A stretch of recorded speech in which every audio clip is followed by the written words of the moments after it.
Kirill Kaprizov signs for a hefty contract in Minnesota. So, of course, what does that mean for Martin Nečas and the Colorado Avalanche? Let's talk about that. New episode of Locked On Avalanche coming at you.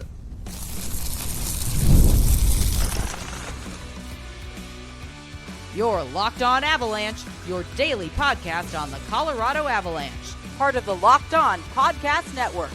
Your team every day.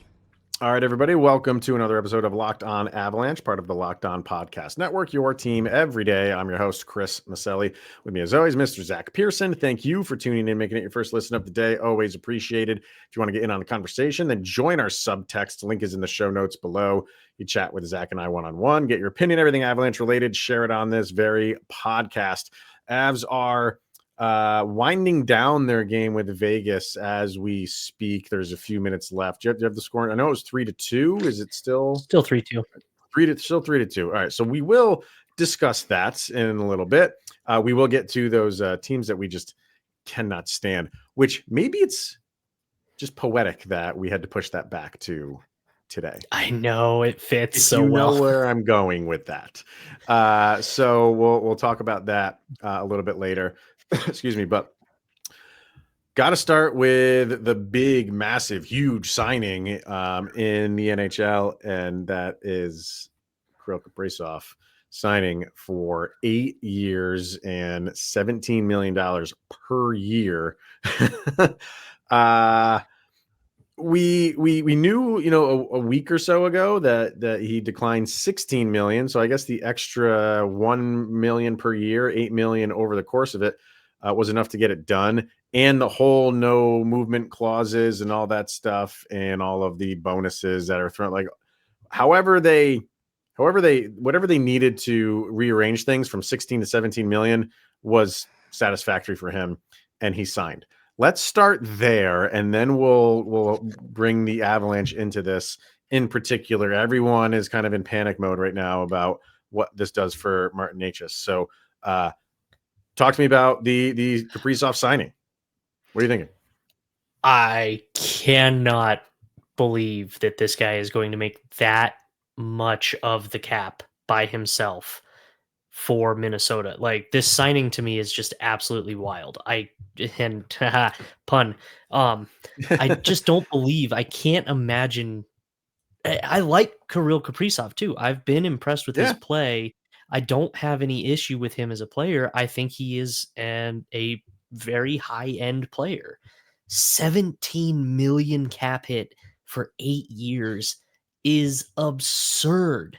I'm having a hard time processing that this is what they're paying to, like, if this would have been the cap hit for Connor McDavid, I would have been like, okay, I still would have thought it was a little high, but I understand. It's Connor McDavid. Like, that makes sense. This is Kirill Kaprizov. Like, again, great player, but right. 17 million AAV. This is wild. Absolutely crazy. So, I mean, were we thinking that when it was at 16 though? Like, I was thinking 16 was high. You were thinking 16 was high. Okay. I thought 16 was high for him. I'm always going to the percentage, right? Like that's always where I go, is the percentage. And I think this is around a little bit more than 15% of what the cap will be next year. Which to me, like, I don't, that's as high as I would go, is around like the 15% mark for him. Yeah. So I think a lot of people are hung up on the 17 and how that's the highest ever. And that is what, it's 2.5 million more, or two and change more than what Draisaitl's making, which is the highest. Yeah. I'm not so hung up on the number, because we're going to start seeing this.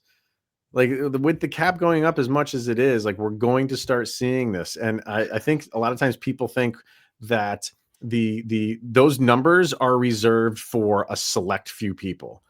And I don't want to disagree with that, but that's just not how it works. Like, we're going to have people that are going to be getting this number that maybe don't deserve it.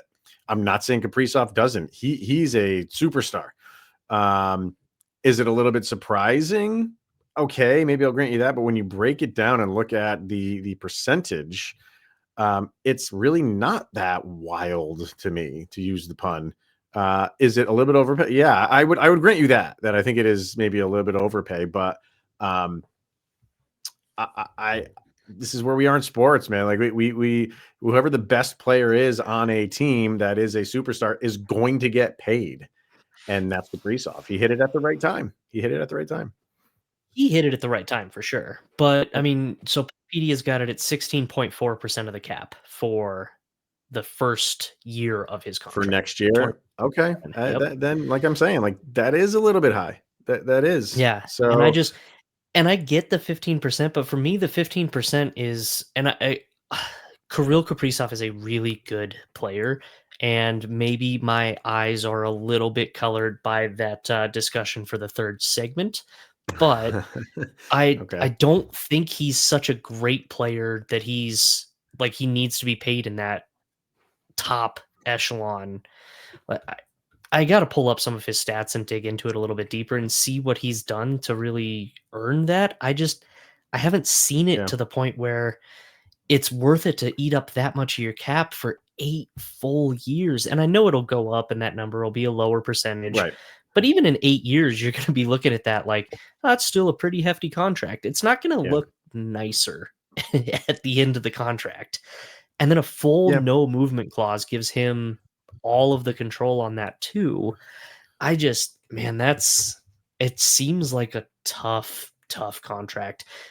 And so to play my own devil's advocate here, the Minnesota Wild fans and coverage that I've seen, they are Mhm. celebrating this deal right now. Oh, they They should. seem very happy that he is locked in. So maybe it's not as much of an overpay as I think it is. I just don't understand how that's going to happen. And the other thing is what we're about to talk about. I think Mhm. this greatly influences the contracts that are going to be coming up soon, Yeah. including one Nečas. Yeah, I mean, we can dive into that now. Yeah, I mean, we were waiting for either Kaprizov or McDavid to make a signing and kind of like set a tone here. This is what we get. Kaprizov's the first one to do it. McDavid is still kind of waiting in the wings. And does the Kaprizov signing like hurt like the Avs and how they trying to get Nečas at a good number? Sure. But I saw a lot of people are like, oh, well, then McDavid's just going to go for 20. I don't think that's the case. Like, so the best thing Yeah. that could happen for the Avalanche right now, like this maybe is the worst thing that could have happened for the Avalanche, but the best thing that could happen for them is McDavid go the other direction, which is something you're hearing a lot of, him Yeah. signing a 3 or 4 year deal for less money, for Draisaitl money, like no more than Yeah. 15 million. If he does that, then you have like just two competing contracts here, and you're going to get into a war now because Nečas will say like, I don't want Kaprizov money, but I'm going to go off of that scale, Right. where the Avs will Exactly. be like, the best player in the league didn't even get that money. Asterisk. Right. I should preface that. Best player in the league. Asterisk. Nathan McKinnon. Asterisks. Yeah. Right. So then you're going to get like a real battle back and forth between Nečas saying like Kaprizov, Avalanche saying McDavid. If that happens, McDavid McDavid knows he cannot. If McDavid goes and takes $20 million, he's going to screw that team. He's going to screw Oh, that they're team. done. Yeah. Yeah. So he knows, like, he just match Kaprizov? He could do that, but it is going to be really, really fascinating to see where all that goes. Where this, bringing it back to the Martin Nečas thing. Yeah, like this muddies the waters. It really I does. think it adds a million at least. I really do. I think to it like bumps up the 11 number or that 11 and a half or what? to whatever the Avs were at. I think it adds a million to what they probably are going to have to be willing to go up to. And I definitely know that Nečas and his agent are looking at this deal and saying, and exactly that. And this is a conversation that I feel like I have to have quite often. When a big contract like this is signed in almost any sport, you're not looking at your guys in the same, like a similar-ish position to Mhm. be like, oh, well, I want what that guy's making.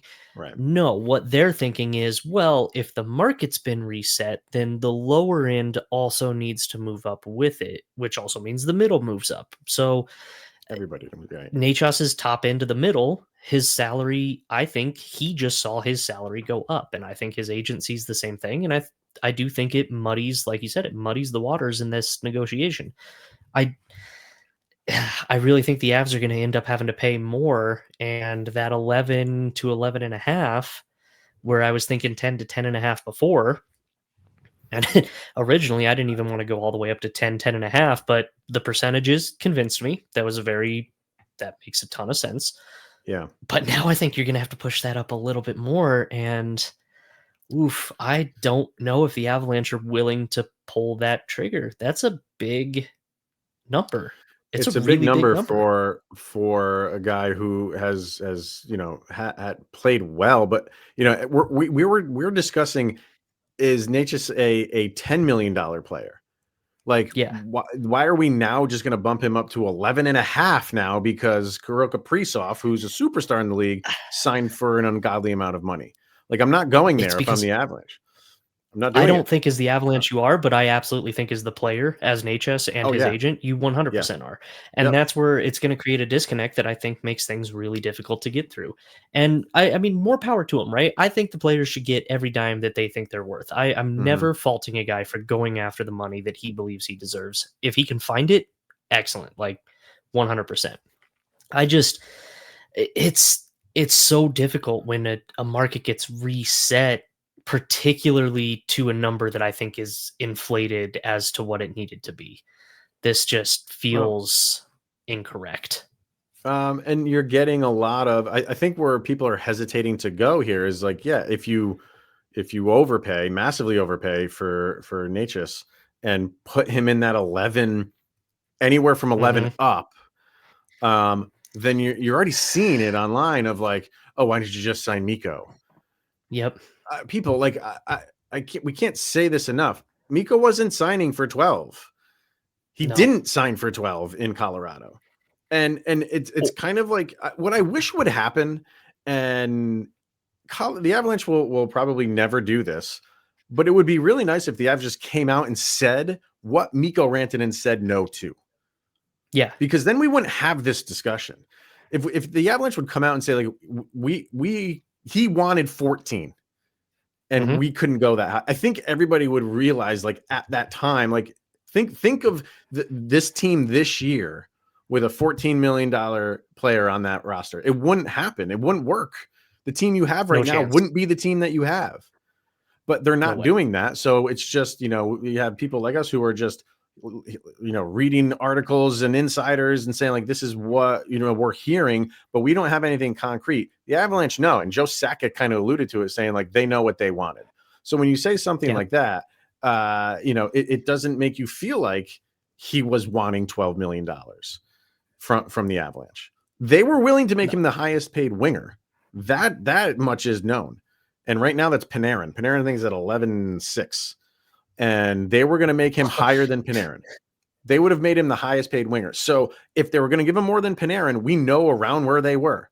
And he Yeah. didn't want that, apparently.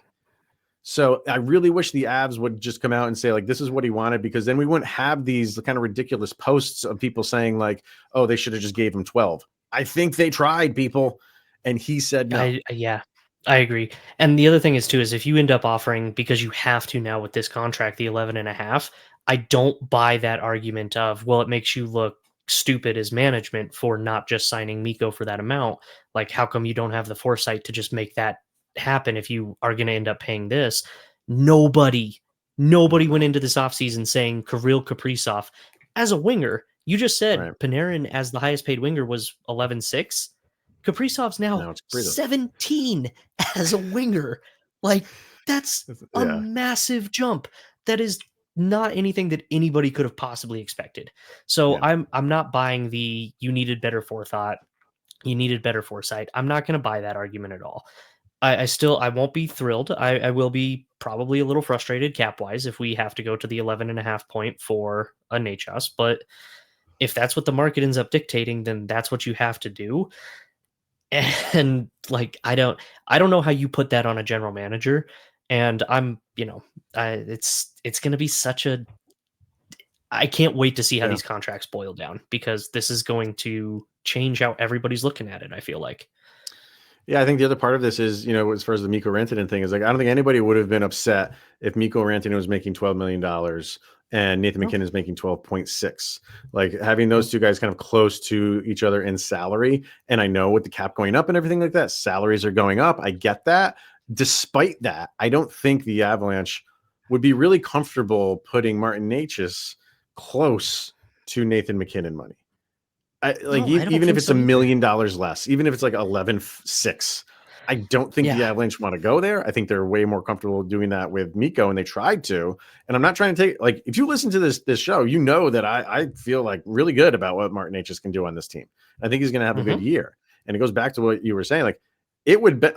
I don't think we're getting a signing from him anytime soon, because he's going to now like put bet on himself, go into the season, go crazy. And because right now, all you can do is just talk and just say, like, well, I want, Kaprizov setting the market, and the Avalanche could just be like, no, we're not going there. Fine. I'll bet on myself. And if they get into the season, that number is going to go up if Nečas does what we expect him to do and have a really good year.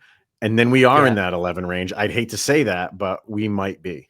So there's a couple things that need to happen. We got to see what McDavid does, if anything, during this season. We have to wait for that. Yeah, if it's a short-term contract for less money, that does help the Avalanche. We have to see what Nečas does during the regular season, and then we'll go from there. But this is going to be wild. This is going to be absolutely wild to see what they do. I think the Avs are going to still stick to their guns and try to get him at this where we think they are in the 10 range. It'd benefit Nečas to say, not right now. It really would. And I think this is the time to gamble on yourself. If you're Marty Nečas, you go out there and you have yourself a career year, and maybe you even push it into free agency because you believe in yourself that much. And I'd hate it. I would hate every second of that, but I couldn't fault him for it. There's no way I could fault him for it. So we'll see. Right. We'll see how that goes. Extra long segment there. It was kind of needed. So let's take a break. We come back. This game is in the books. The Avalanche still unbeaten in the preseason, 4-2 win over Vegas. And while we missed the last half of the third period, we'll talk about what we saw. So we'll take a break, and we'll do that coming up next. Here for Monarch Money, because most people can't name all their financial accounts or even what they're worth, whether it's 401ks, properties, or investments. And when you don't have the full picture, you can end up leaving money on the table. That's why there is Monarch Money. It's an all-in-one personal finance tool that brings your entire financial life together in one clean, easy-to-use interface on your laptop or on your phone. So don't let financial opportunities slip through the cracks. Use the code LOCKEDONNHL at monarchmoney.com. in your browser for half off of your first year. That is 50% off of your entire first year at monarchmoney.com. And once again, use that promo code LOCKEDONNHL today. All right, let's settle down a little bit and talk some on ice hockey, which the Avalanche beat the Vegas Golden Knights 4-2. There's a day off, right? And then they play again. It's not. No, they play tomorrow. Right? They do play tomorrow. All right. I knew it was a back to back. It sounds like home and the home. TNT broadcast made it sound like it's going to be a split squad kind of situation, and that we might see more of the top line guys tomorrow for both teams. Yeah, which would make sense. We'll see. It would. Yep. And you don't want to have back to back in preseason. So no, you're not out to it's just run these guys into the ground this early. But what we had in this game was a lot of AHL players, a lot of guys trying to kind of like stake their claim and make themselves a little bit more of a name. And for first period was kind of a dull period for me. I didn't really, not a lot going on, which I was kind of expecting because, I don't know. It's just when your top line is typically your third line, like those guys played together fine. Everybody else was kind of like a mix and match, and it took a little bit of time to get going. But as the game went on, Avs started being the aggressors and throwing a lot of shots on net, having some really good possessions. But you saw, some bad passing and bad positioning, stuff like that. All fine, all expected in the preseason. But Right. there were some guys that stuck out to me that, hey, like, all right. I mean, I don't think you're going to make this team right now, but this is what you do. Like you leave the coaching staff satisfied. And when down the road, when something happens, injuries, whatever the case may be, they circle back and be like, all right, he proved himself in the preseason. Let's give him another shot. So what'd you see from what we watched of this game in particular? So I really actually liked Brindley and Gushin, of course. I think both of them played really solid. Bardakov had some boneheaded moves, but he also had some really solid moves. So, like, I still think he's getting that nod, but I think apparently he that's the played rub on a him. decent game. He did, and apparently that's the rub on him is he'll do just that. He'll make some boneheaded penalties. And so, like, the penalty for sure, I feel like he also had a pass that went directly to a Golden Knight stick at one point, but I may have just written down the wrong name on my game notes there as I'm trying to watch it. But right. I feel like I watched Bardakov try to throw a pass crossed ice. Would have been fine, but he just completely missed the gold uniform that was in between him and his target, and that just got picked off. But otherwise, I think he played a really good game. A lot of, like you said, I wrote down specifically the forecheck looked solid. They were pretty aggressive on it. They were trying to keep that pressure up in Vegas's zone, but they didn't let that bite them too much. It didn't give up like any crazy odd man rushes. So overall, I was relatively impressed with the entirety of the game. I thought their penalty kill was top notch. You kept Vegas to the outside, or you got possession and knocked it down the ice almost right away. They did a really good job of making sure that the Golden Knights couldn't get established. So I was happy with that. Again, you give an 0 on the power play. So, but it got still better. Not too like concerned. It did look good. No, it just, yeah. I really want that goal, man. I want that power play goal. Yeah, the first one looked bad. The ones after that, they had a 4-on-3 at one point for a good chunk of time. So that one's going to look a little bit better. But I think one went off the post during one. That was a that Poland one, maybe? shot, which he made the Poland goal shot. later. Yeah, He and did that get was a goal off later. that. I don't remember if it was through the 4-on-3 or if it was the 5-on-4. Yeah, but it was that. It was that power play. Yep. Right. And like he had a wide open net and just pinged it off the post, man. And that was, oof, you'd like to see him bury that. It was nice to see your top line, technically, of Jack Drury, Colton, and Kiviranta.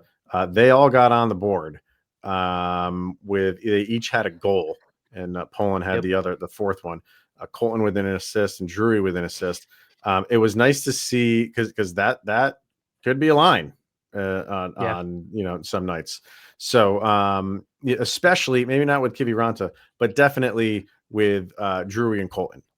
Like those guys are going to be on the line together. So that first goal where Colton, the 2-on-1, nice cross ice pass, and Drury puts it home. So beautiful cross ice pass. Like I made a note on that one. That was right to his tape. It was perfect. Great pass. You mentioned Gavin Brindley. He's impressive. He is impressive for as young as he is, and he's a little undersized, but he doesn't let that stop him. He's got speed for days. I don't know where you slot him in right now, because are you really going to put him on a depth line when a guy is still kind of coming into his own and still learning how to play in the NHL? And are you really going to like stunt his growth by putting him on a depth line and putting him out there for 10 to 12 minutes a night? Is that really going to help him? No. So unfortunately, fortunately, he'll get some really good minutes and come back even like stronger. So, but man, he looks good. He looks really good. He is. Yeah, that Real is exciting. finally some more pipeline improvement. Which is exactly the thing. Like, that's what you need. Like, the guys at the top of your, you got to hit the home runs with the guys that are at the top of your prospect pool. They all have Yeah. to be home runs. So They do right now, yep. he's looking good so far. So yeah, I thought Trent Miner struggled a little bit. I mean, he gave up 2 goals, which is fine, 917 save percentage, but had some iffy plays where if you did those against the A1 starters, they're burying those mistakes in the back of your net. Good But chance. His turnover, oh my gosh, I thought for sure. But then it was absolutely the Dumb and Dumber meme. Totally redeemed himself with the flash of the glove there to pull that puck in. yes, Um, yep. It did make me a little nervous, though, that he didn't hold on to it and decided to drop it to continue play and try to give the Avs some I more know. momentum. I was like, that was a choice. But It's hey, so you know funny. what? Like, I still think he played pretty well. like in the preseason when he did that, I'm like, whatever. Like if he had done that Yeah. during the regular season, I would have Oh, had a I'd much be losing different my reaction. mind. Yes, much different reaction. So, but yeah, overall, I mean, like I said, I thought the skill level kind of ramped up a little bit as the game went on. First period just to me seemed like a feeling out period because Yeah. I think at the end of the first, they had many shots. It was 8 to 9 shots on goal in favor of Colorado. In the second, Vegas had 11, Colorado had 15.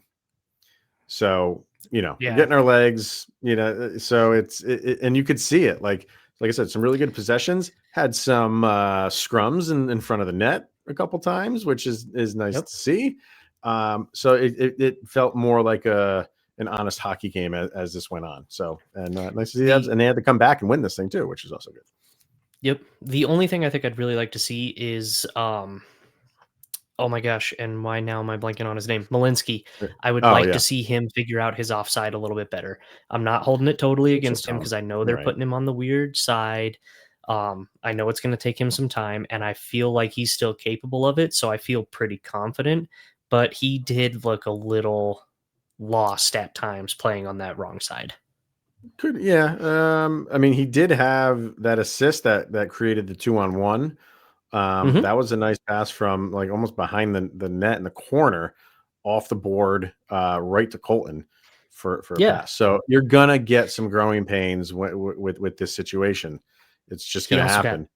dangled pretty brutally for that Vegas Yeah. one of the Vegas So that goals, was. and so it's I think I on his right know. side, he plays fine. And again, like I said, Yeah. I'm trying not to hold it too bad. And it was a good play by Vegas. I'm not going to take away and be Sure. like, oh, that Right. was just so much on Malinsky. But I think if he's playing on his comfortable side, he makes that stop where Hmm. instead he loses it on the offside.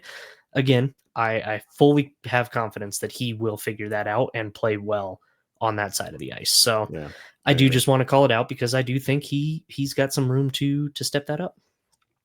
But he can't improve if he's not doing what he's doing right now and playing in these games. Yep, So, exactly. all right, let's get our last break in. When we come back, we're going to talk about some of these teams that we just do not like, and they just make us shake our fist at the air. So, let's do that coming up next.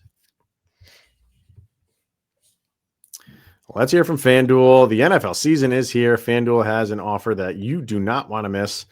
And right now, new customers can bet just $5 and get $300 in bonus bets if that bet wins. That's right, $300 in bonus bets if your first $5 bet wins. You can pick a new bet, or you can put down $5 on whatever you want. Maybe the Broncos this week in Philly. That could be a tough one. To cover, not to win. Take them to cover. Take them to cover. All right. You Take can, them but to you can do that. cover. But you can do that. Yep. So what are you waiting for? Visit FanDuel.com right now to download the FanDuel app today. Get started with that $5 bet. All right, sir. With the season right around the corner, there's always teams that going into a game get up a little bit more for and be like, hey, I know this is just game number 37 of the regular season, but I'll feel much better. My day, the next day will be much better if we can beat like these specific teams. So and I am interested to know yours specifically. Like I said, people that listen to this show I have for the past however many years probably know who mine are, but I would love to know who yours are. And like I said, you get up a little bit more for these opponents. So my top 3 of teams that I just really always want to beat. I'd say from the least of the 3 to the I need to beat them at the top. Number 3 is going to be Chicago, and it's just because I cannot stand going into Ball Arena and seeing that many Chicago fans every single time. You have to silence them because it drives me nuts listening to them all cheer on Chicago when it suddenly becomes a red stadium. So Chicago's got to be my number 3, I think, at least for right now. Just don't tell my wife because she's from Chicago. My number 2 is Vegas because I can't stand them. And that one, actually, I really can't stand playing them in Vegas. The goal horn I sound like old man. It's too loud. It's too obnoxious.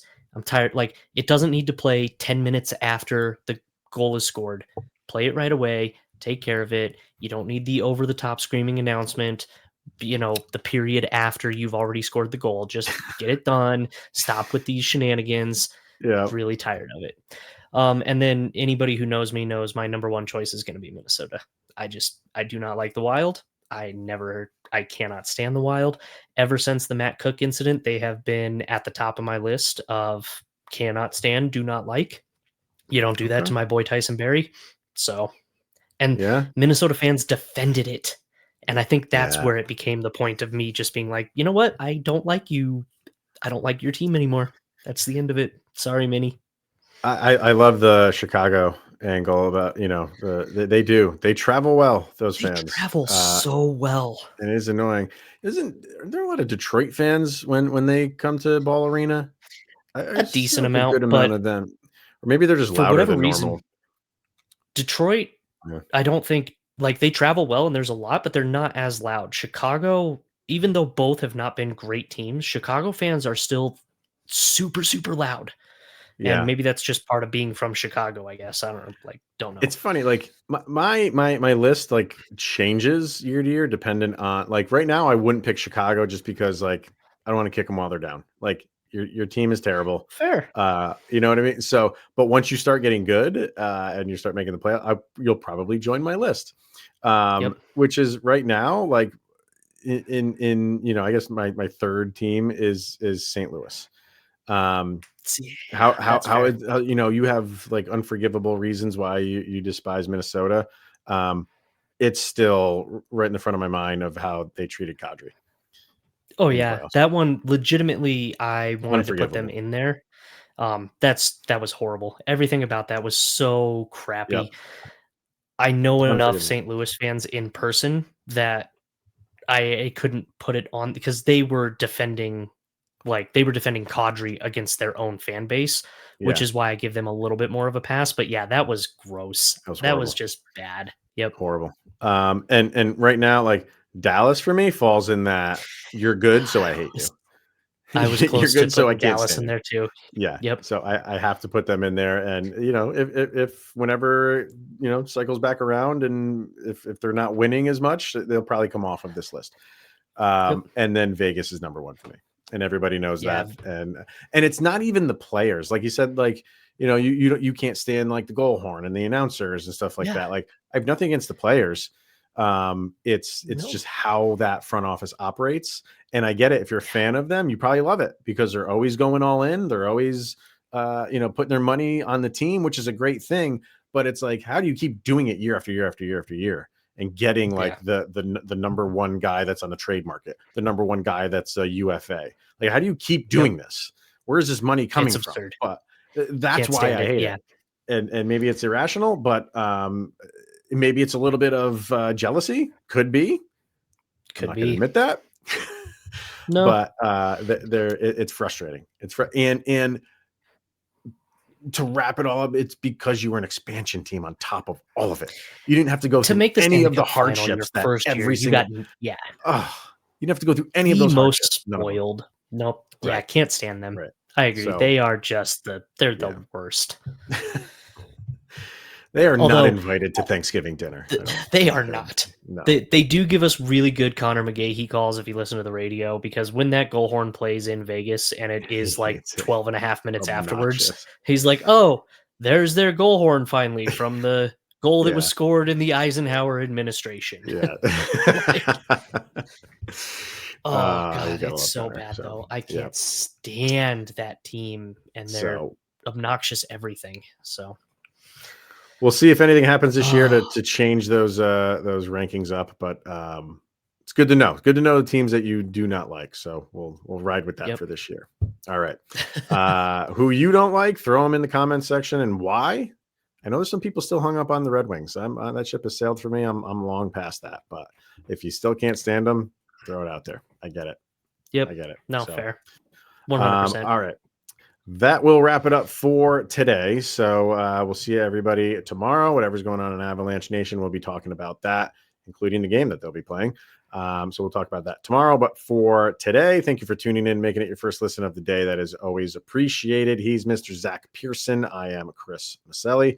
This is the Locked On Avalanche podcast, and we'll see you guys tomorrow, where you will have made it through another 24 hours, where Sidney Crosby's that much closer to being with the Colorado Avalanche.